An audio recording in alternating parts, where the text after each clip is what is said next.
just to remind you that of that definition of God really is you.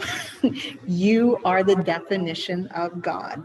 And when we start off next year, part of what my plan is to actually go through each principle on a Sunday and really spread that out. I don't know that we need to do that today, other than to remind ourselves that that's part of it. And the principles aren't things you have to do, right? I mean, last week I talked all about how principle actually equals God. It's those actions that we do every day, those thoughts, those feelings. It's your actual spiritual practice of being alive and how to. And so in order to get those into some kind of words, we have the principles. And the neat thing about them is you can repurpose the wording to fit your heart at the time. All right, so if you look, and I did this past week, go through the Unity churches across and check out all their websites, and not hardly any of them are exactly the same when they write out their principles. And how awesome is that, really? That it fits the community and what they're working on and how they understand what's going on at the time. That it just shows another layer of, it's not the have-tos, it's the striving and the practice. It's the striving and the practice. And the understanding that there's only one substance, one source. And that is love, which is also God, which is also you. And that's what you're built on all the time, every time. And that if we are that, and God is, and we are, then everybody is. And we can't leave that out of anybody. So John 14:7 says, if you know me, you know the Father, you know the divine. So if you know anybody, which y'all know somebody, right? Then you also know that aspect of divine, because everyone has that aspect. And the neat thing about you rededicating yourself this Sunday to be a part of this community says you recognize that. You recognize it doesn't matter who comes through that door or when they come through the door, there is an aspect, or even if they don't come through the door, but you're walking around on the street, in the grocery store, at work, wherever, that there is an aspect of the divine in everyone and in you. So you're shining it as much as somebody else is shining it. And you get to make up what God means, which is awesome responsibility when you think about it. I mean, how huge is that? You are shining that aspect of God. So which one are you going to choose? What version of love? And we can grow into that understanding. So the principles are a way to grow. They're a way to understand that we can grow and move and grow and move and understand. So when you grow into the awareness that God is love and that the universe is always there to support you through love, and you recognize that you don't need saved, you're already there. It's a shift of perception and awareness. The Bhagavad Gita 9:4 says, by me is this universe pervaded. All things are in me and I in them. Know that as the mighty wind blowing everywhere rests in the sky, all created beings rest in me. I am the father, the mother, the supporter, the grandsire of the universe. You support that. You are aspects of that. Ernest Holmes says the physical universe is the necessary outcome of a spiritual reality. So you are the necessary outcome of a universe outpouring love. And are we growing in the awareness to share that to the fullest with everyone? With everyone. John 14:12 says, very truly I tell you, the one who believes in me will also do the works that I do, In fact, you will do greater works than these. So you recognize that you are the love. You have the ability and the wherewithal to do the actions because you are love. So you are God. And that's what we're rededicating today, is that awareness.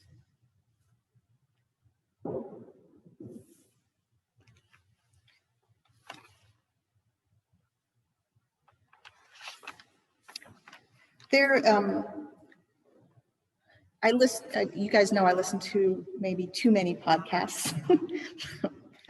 I listen, and there's one called StoryCorps that just came out this week. And it was called One Small Step because they're working with the idea and with scientists and with spiritual leaders that if you get people that feel like they're in conflict or on different sides of any kind of anything, and you get those two people, individuals, to sit down, then the humanity is shown. And it's no longer an issue. It's about me talking to you and you talking to me. And they say that is one way in which conflict starts to disappear, is the willingness to sit down in a one-on-one. Which we say all the time, but I like when scientists sit them down and then you have a big talk about it. In November of 2016, in Austin, Texas, now hopefully I say her name right, Amida Amin, who is a Muslim lady, was at an anti-Trump rally protest. And as with any good protest, you have groups that are on both sides of the issue present. So on the other side of the road, there was a gentleman named Joe Winnet, who had his red cap, and he was on the other side of the protest. Amida saw a bunch of people gather around this gentleman and start to be not nice. And she saw somebody grab his cap. And she ran across the street yelling, "Give that back. That is not yours. Give that back." She says, in fact, she was screaming, "Leave him alone." They have, a little tape of this. "Leave him alone." They were able to get the two of these people down to sit together. And you can listen to their conversation or a piece of it during this podcast. And she said, "You know what? I wear a hijab. Did I pronounce that right? And she's had that snatched off her head. And she goes, I know what that feels like. I know what that feels like to have a piece of me taken away just because somebody else hates it and not look at me as a person." So she intervened and they had a talk. And he said, "You know what? And then in their talk, in part of the podcast, Joe says, "You know what? I had all these ideas about Muslim people and I never met one, but I really thought I knew what that was." And he's like, "Now, I don't think so, because we were able to talk." So because these two people had a moment, and then somebody said, "Well, now that you've had this moment, do you want to talk to each other?" Yeah. And the moment was out of pure recognition of the humanity in the moment, and not any kind of issue, but the humanity in the moment. So they've been able to talk about their differences. They talked about how they grew up. They talked about their lifestyles. They figured out they have the same taste in music.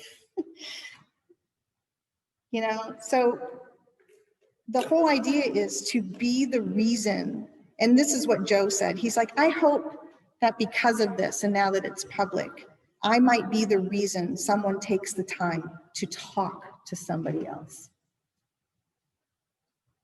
And how cool is that? And that's the truth that's in everybody. No matter what's going on in the outside world and whatever anybody thinks about this or that, to see the humanity present in any moment is what's going to move it forward. So people in conflict coming together face to face melts the conflict away. And you are rededicating yourself to offering a huge space, a physical space, a time space every week, that is able to happen, where people feel safe to come in and do that no matter what. It's a space, and I wish I could take credit for this quote, and I don't know who to attribute it to. I just want to point out that it's not mine, but we have the space to have questions that people, let me rephrase it. The quote is, I'd rather have questions I cannot answer than answers I cannot question. And we have the space that where you can have lots of questions and say, you know what, I don't know, but I'm going to grow in the trying and have the discussion.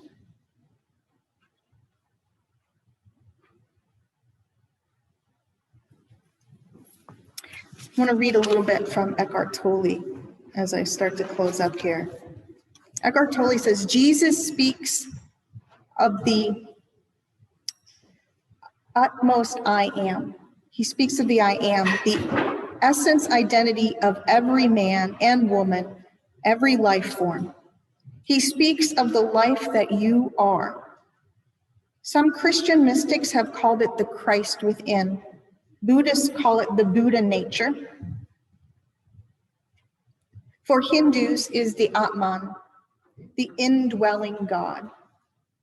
When you're in touch with that dimension within yourself, and being in touch with it is your natural state, not some miraculous achievement, all your actions and relationships will reflect the oneness within all life that you sense deep within. This is love. Law, commandments, rules, and regulations are necessary for those who cut off from who they are. But when you're in love, when you're in the truth within, those dogmas slip away. You don't have to rely on those, in that quote, the answers that you're not supposed to question. Love and do what you will, said St. Augustine. Words cannot get much closer to the truth than that. Or as the Apostle Paul put it, the Christ in you is the hope and the glory.